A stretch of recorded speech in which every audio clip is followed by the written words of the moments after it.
Hi hello viewers. இப்போல்லாம் மீன் பிடிக்கிறது தூண்டிலில் பிடிக்கிறாங்க, பிடிச்சிட்டு வராங்க பாருங்கள். அப்போதைக்கு நாங்கள் மீன் பிடிக்கிறதுனா ஏரியில் வாய்க்காலில் 4 பேர் 5 பேர் ஒன்றா சேர்ந்து போய் அட்லாங்கோயில் போட்டு தான் உட்காந்து பிடிப்போம். அட்லாங்கோயில்ன்றது 4 பேரும் சுற்றியும் உட்காந்துக்கி காலை நீட்டிக்குவோம், காலில் தடுத்து உள்ளே நிற்கும் மீன்.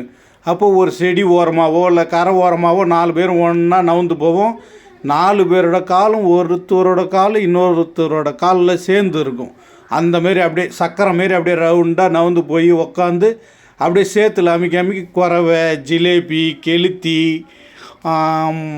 கெண்டை, இந்த மீன் கிடைக்கிற மீனெல்லாம் கையாலே பிடிப்போம். கையால் பிடிச்சி சாக்கு பை தான் அப்போதைக்கு இந்த மாதிரி துணி பையெல்லாம் கிடையாது, சாக்கு சணலால் செஞ்ச பை தான் இருக்கும்.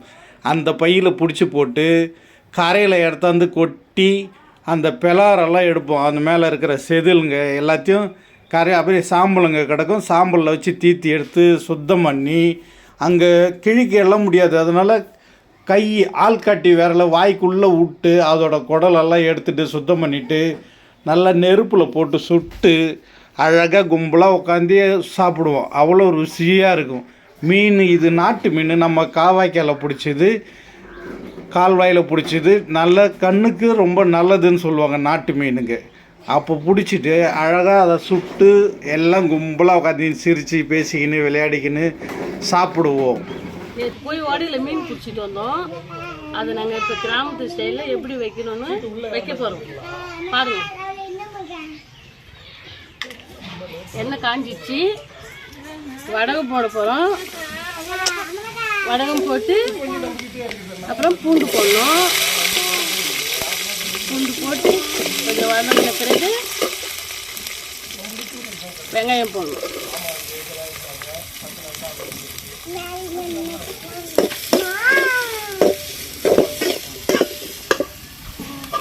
வெங்காயம் போட்டு நல்லா வதங்கணும். ஒன்று என்ன போய் போட போத போகிறான், அது கேக்குது.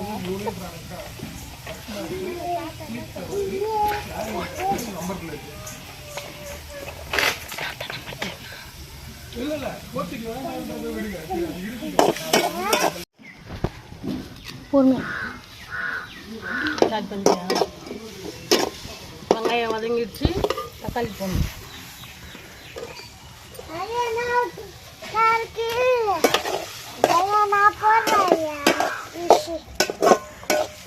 என்ன ரித்வி பண்றாங்க ஆயா? என்ன சமையல் செய்றாங்க? இந்த ஃபிஷ் ஏதுப்பா? இங்க பாரு ரித்வி,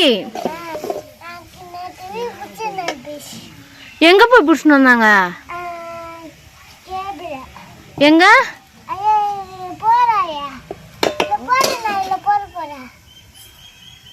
அவ்வளோதான், வதங்கணுமா? மூடி வச்சிட்டிங்க.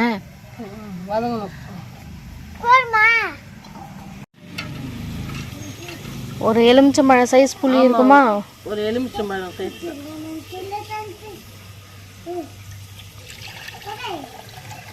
வேற போட போறேன். அதுவும் வரும்.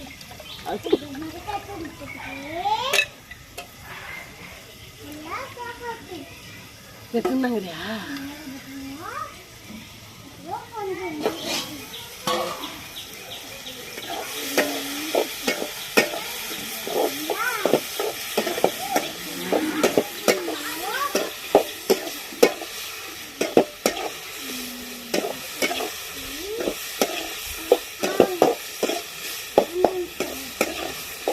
உள்ள போ, சொம்பு தண்ணி பண்ண.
தூள்.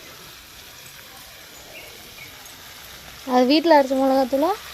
வீட்டில் அரைச்ச தூள் தான்.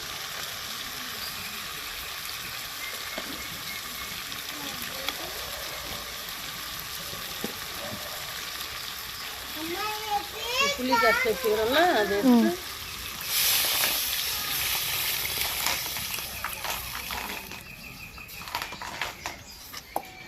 ஊற்றி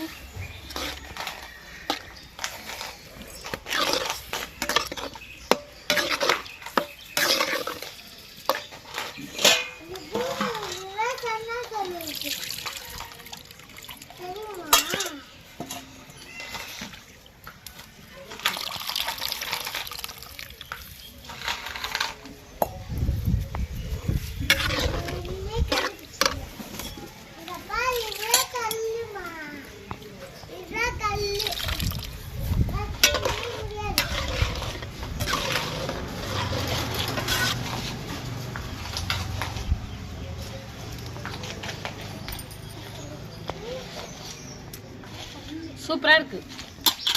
உப்பு கரெக்டாக இருக்கா? உப்புலாம் கரெக்டாக இருக்குது. அவ்வளோதான். நல்லா கொதிச்ச பிறகு மீனை போட்டு இறக்கிடணும்.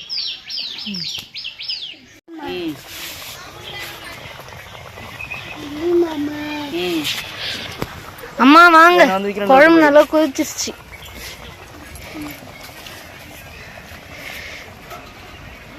நல்லா குழம்பு கொதிச்சிருச்சு, சுண்டி வந்துச்சு.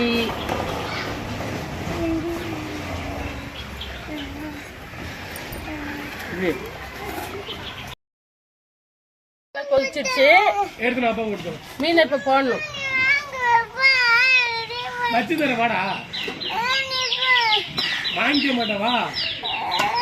நல்லா எப்படி இருக்கு பாருங்க, சூப்பரா இருக்கு. இது ஒரு கொதி வந்தோடனே மீன் கொஞ்சம் கொச்ச உடனே இறக்கிடணும், வெந்த உடனே. ஓகே. அவ்வளோ.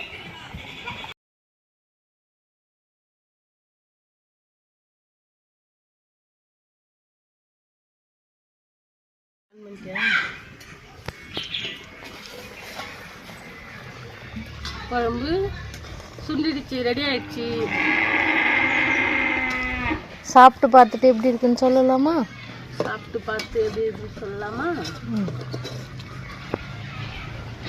வெந்துடுச்சா? மீன் வெந்துடுச்சா? மீன் நல்லா வெந்துடுச்சு. பாருங்க பாருங்க. சாப்பிட்டு பார்த்துட்டு எப்படி இருக்குன்னு சொல்கிறேன்.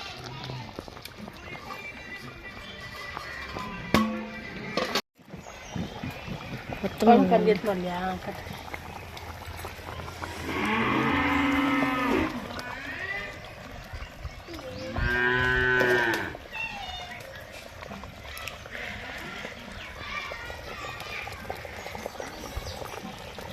எப்படி பார்க்கலாமா? சூப்பராக இருக்கு.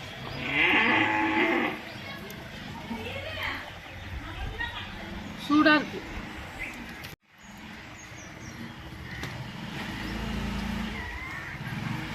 சூப்பராக இருக்கு. உப்புலாம் கரெக்டாக இருக்கா? உப்புலாம் கரெக்டாக இருக்கு. சூப்பராக இருக்கு. இனிப்பா காரம் காரம் எல்லாம் நல்லா இருக்கு. இதோட நாளைக்கு வச்சு சாப்பிட்டா தான் இன்னும் நல்லா டேஸ்ட்டாக இருக்கும். இது மாதிரி ட்ரை பண்ணு. நீங்களும் அது மாதிரி ட்ரை பண்ணுங்க. ஓகே ஃப்ரெண்ட்ஸ், பாய். இது போல் இயற்கை சார்ந்த வீடியோக்கள், கிராமத்து சுவாரஸ்யங்கள் எல்லாத்தையும் மறக்காமல் பார்க்க சேனலை சப்ஸ்கிரைப் அண்ட் லைக் பண்ணுங்கள், ஷேர் பண்ணுங்கள், கமெண்ட் பண்ணுங்கள். பாய்.